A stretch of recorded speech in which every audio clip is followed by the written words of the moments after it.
before we continue on with our draft evaluations, we do have to talk about two trades that went down last night in the voice chat. Boy, that voice chat, what a time. What a time was had last night. If you missed it, you missed a lot of trade talk, you missed a lot of team building, you missed a lot of question and answers. We looked at the past. Kiki talked about killing himself every 5 minutes. It was a great time. Good times were had all around. So the first trade that went down was Mavericks and Pacers, a little brother-on-brother trade here in EBL, which, could be a little collusion. But probably not. I think it was a good trade for both parties. The Mavericks received pick number 15, pick number 16, and pick number 28 in exchange for pick number 6.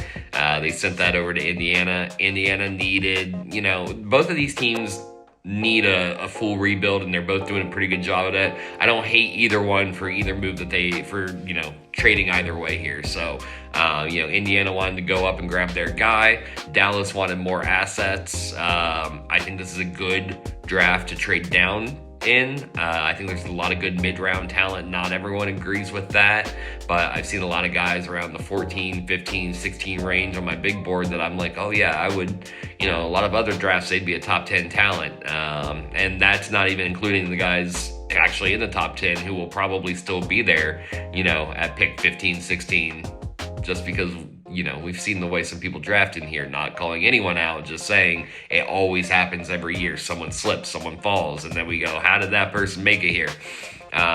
Which is fine. So I think this is a good trade all around, good trade for both parties.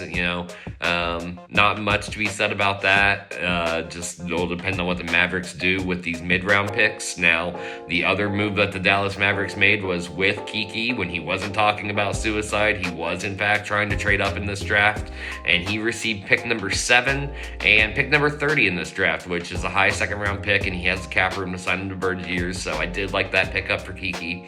He gave up the Blazers first next year, the 2023 Trailblazers first, 21-23. Sorry, not real life. We are 100 years in the future.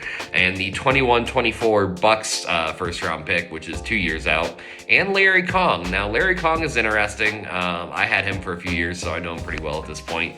He did have a decent year last year, and he had a sim or two where he actually kind of popped off a little bit. So if he improves a little bit more, I think that was a great pickup for the Pacers. The picks, we'll see, Could the Blazers end up kind of, blowing it up a little bit next year if they don't have the success that they want? I think so. Their team's getting older. They made the move this year for Huber. And they got an early playoff exit, low Western Conference seed.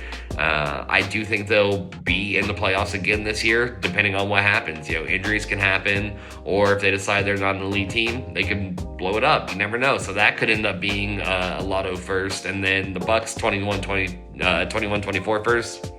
I mean, who knows? It's, I'm not calling Kiki an unpredictable general manager, but he could be on year 4 of a rebuild, or, he could be trying to make a playoff push by that point. We have no clue.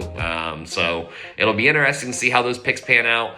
I do think it's interesting that the Mavericks had 2 top 7 picks, pick number 6 and 7, and traded both of them.